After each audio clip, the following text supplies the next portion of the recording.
This is the Self-Aware Leader Podcast. Now your host, Jason Rigby. We are going to get into problems, and we're going to do a 5-part series of problems that we face as modern leaders. And we're going to get into it right away. I want to get into problem number 1, and that is adapting to rapid change. You've got technological advancements happening. I mean, look at what AI is doing right now. You have economic shifts. We've got recessions. We've got Fed rate hikes. Then we have an evolving workforce demographic where boomers are falling off. Millennials, are being real picky about what work they want to work at or what they want to do. And then you have strategies for adapting to change. How do we adapt to all this change? And how do we not get negative about what's happening as a leader in, whether it's here in the United States, Canada, in these developed areas, or even the underdeveloped areas as they're growing, going from lower to middle class. It's interesting to me. And this is a part that I want to talk to you about. When we look at technology, whether it was a plow, and you could go from having a very, very small garden to now all of a sudden you could have an acre, and then you could plow it and you could use horses or mules. A plow was technology. Fire is technology. We've had it. Humans have had technology that they've used, and then next thing you know, it advances civilization. So this is nothing new. What you're experiencing right now, the rapid change that's happening, is not new. The Gutenberg printing press technology. Next thing you know, everybody's able to read. It's not, manuscripts and books were just for the elite. Not anymore. Now people can learn and study and understand and know, and you had school systems and everything else that began to develop around it. So technological advancements have been happening since mankind has been on this earth. Now it's your opportunity to use it, to reject it, to fight it, or like I said, to use it and love it. I choose to use it and love it and see how we can use technology. How can I use this? How can I use AI? Well, I'm going to let everybody know. I'm going to let my whole team know, and we're going to do a whole class on ChatGPT. We're going to find email prompts so that when we have to send a professional email to somebody, we can run it through ChatGPT before we send the email out and have it correct our spelling and everything else. So I'm going to use AI right now as much as I can to do what I can. I can make logos with Midjourney. There's so many things that you can do, and so many things that those that are around you in your team can use AI for. And it's amazing. And we need to have classes on it. You need to do training and coaching. I say this all the time. The 2 things that leaders don't do is coaching and training. And the 2 most important things. To be a self-aware leader, you have to coach and train yourself and then coach and train others. That's what it's about. That's what this whole dynamic shift of the self-aware leader is about. So new technology, I'm going to train on it. Now, economic shifts. What can I do as a leader when there's an economic shift that happens? What can I do when we have higher interest rates? What can I do when we going into a recession? What am I going to do? Well, the first thing you have to do is get your team together and explain the dynamic. And then ask your team, how are we going to work around this? What can we do? What are some changes that we can make inside the organization? Maybe we need to tighten up the budget. Maybe we need to look at our pricing and up our pricing to correspond with inflation. Maybe we need to do net 15 instead of net 30 and get payments a lot quicker. These are all things that we can look at and say, what can we do to go into this economic shift and us be productive at the end of it and be prepared? And then, evolving workforce demographics. This is something that you can't fight. If you fight this, you're going to lose because good people will go where it gives them the most freedom to be able to be creative and work. I will take a huge pay cut to be able to have freedom to be able to work from home and not have to go into an office and work 9 to 5. My freedom is way more important to me than money. That's why I have my own business. I have my own business and I have a not-for-profit. I have a bunch of other incomes coming in so that I don't have to deal with that. Now I'm a chief marketing officer for a tech company, but I do that. And why do I do that? Because they let me work however I want. I'm great friends with the CEO. That's another one. And I totally work from home, 100% work from home. So I don't mind taking my marketing skills and my marketing ability, and they pay me extremely well. So when you add all of that, it's a win-win-win. So of course, I'm going to do that. So I'm using me. Imagine great employees that are out there that are grabbing up these people. These employers are grabbing up these great employees and they're using work from home. Yeah, your salary may be 10 grand less a month. 10 grand less a year. But guess what? You're able to work from home. We take pride in what we do. And if you haven't seen Netflix, a lot of these places have been doing this. Netflix has like unlimited vacation time. And you're like, well, I could never do that. Well, how did they become so successful? How did they do that? What's personal responsibility look like? If you're coaching and teaching, people will take personal responsibility. It's very interesting when you look at that, the amount of days people actually take off when they have freedom, if they're a good person. If somebody's taking advantage of the situation, then you don't have a good employee. You need to fire them. If you can't trust your employees right now to work from home, then you need to get rid of them. Or you need to develop a better relationship with them where you trust them. Why don't you trust them? Self-aware question, huh?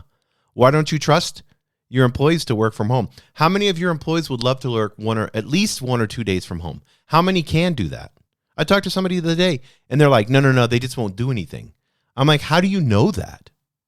Are you holding them accountable? Do you have KPIs? Maybe if their position can be worked at home, let them work from home, at least part-time from home.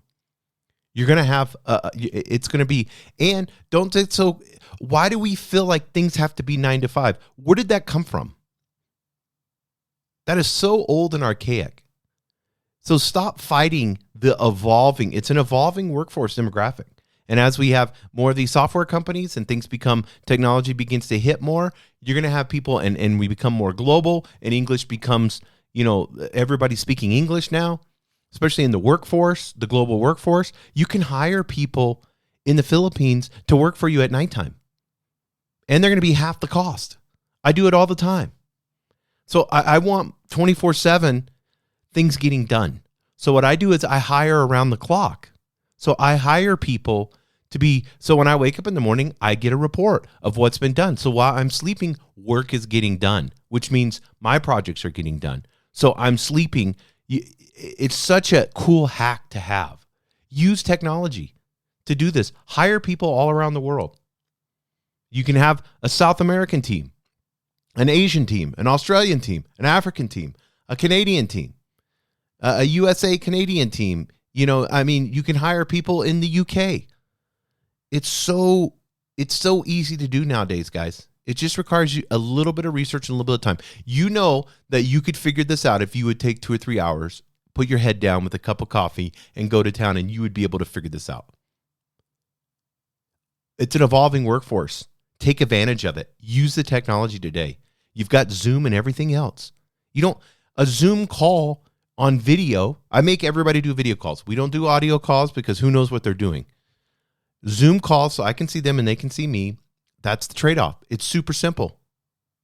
Zoom is so easy to do. And then next, adapting to rapid change is strategies for adapting to rapid change. So I want to give you some strategies and tips to help you with that. And I'm just going to give them to you really quick. Stay informed about current trends and developments. Find the things that are in your expertise. If you're into real estate, type into Google Alerts and it'll send you a daily digest of technologies, new technologies in real estate. And you'll get a daily digest of everything. Google scours the internet. They're the best at it. And they will send you the top news articles for whatever industry you're in the technology. You need to understand that and get that. Next, be willing to experiment and try new things. I always do this all the time, especially if I have a vendor. I'll cut deals with vendors where I'll be like, I get 30 days for free, and then it's month to month, and I'll do your deal. And in those 30 days, if it's not working, I cancel. It didn't cost me anything. If it's month to month, I may go 3 months, and then it costs me to try a new tool. Try new tools, guys. Try them all the time. Just don't get locked into it. Never get locked into a contract. A 6 months or a year contract, if they're pushing that, something's up. I always do my vendors 30-day notice. And they'll sign and agree to that if they want your business. Next, be open to feedback and criticism. Allow your team to be able to give you feedback and criticism. You need this. Hey, boss, I think this tool that we have is kind of old and archaic. I want to try this new tool. I think it'll be, okay, well, here's what we're going to do. You're going to spearhead this. I don't even want to be involved in this. I want to learn from you. So we're going to have a class you're going to sign up. We're going to do everything on the new tool. I authorize you to do all that. You cancel the old tool, get this new tool in. And then I want you to do training sessions. And I want you to get the whole team trained up on it. And then when you guys are trained up on it, I want to have a macro meeting on it with the leaders and myself, and you train us on it. I just turned somebody into a leader, didn't I? I didn't have to do any of that. And I'm getting a better product, hopefully. If not, they'll come to me and be like, hey, the new tool that we're using, or I'll hear it from the complaints from the other team members. Guaranteed. If something's not working, you're going to hear it. But I want them, if they want to adapt and evolve, I'm all for it. Let's go. Let's try new things. Be willing to experiment, guys. Experiment. If you fail, it's not failing. It's just learning. You're on to the next thing. It's not that big of a deal. You can always pivot. Always. Nothing is set in stone. Not in business. Next, be open to feedback and criticism. And then be flexible and adaptable. What does flexible and adaptable look like? Well, opposite of flexible is rigid. I think of like super old school things that are like really rigid and like dark hallways in old universities, it's just cold and drafty and, there's just no being said all the time. And it's just mean and no one wants that. Be flexible. Flexible is like warm, moving around. Like you think of like people doing yoga. That's what I think of. Just like they're flexible and they're healthy. That's an adaptable. Adaptation. Look up adaptation in Wikipedia under evolution, and you will understand that we are made to adapt. As humans, we are made to adapt. That's what we are here for. And then finally, build a team of people who are also adaptable and willing to change. It's your number one focus, guys. I harp on this all the time. Build a team. Build a team. Coaching, training, and they're going to be adaptable and they're going to want to change. You're going to have some people who are not willing to change, and they'll be slow to change. That's fine. You just got to spend a little bit more time when we have change going. And then I always joke around and tell them, hey, I know you resist change all the time. So what I want you to do, you're going to play the critic. You're going to play, and what you're going to do is if you see weaknesses or things that are happening during this, you're going to bring them to us. Because if I got a team of 5 people and 4 of them are like, let's go, let's do this. Yeah, this sounds awesome. I need somebody to be like, whoa. Let's wait. Well, this is not going to be good with this client. And this client's not going to like this in this new change. And we probably need to work through this, and this. I want the critic. I need the critic.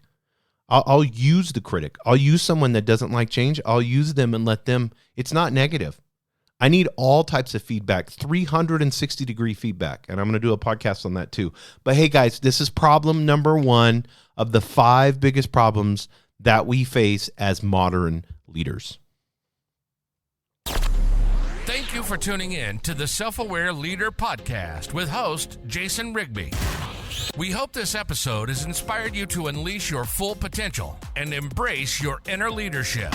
By expanding your consciousness, you can transform your mind, body, and soul and become the remarkable leader you were always meant to be. If you found this episode valuable, please share it with your loved ones and help us expand our community. Thank you for listening, and we look forward to having you join us again on the Self-Aware Leader Podcast.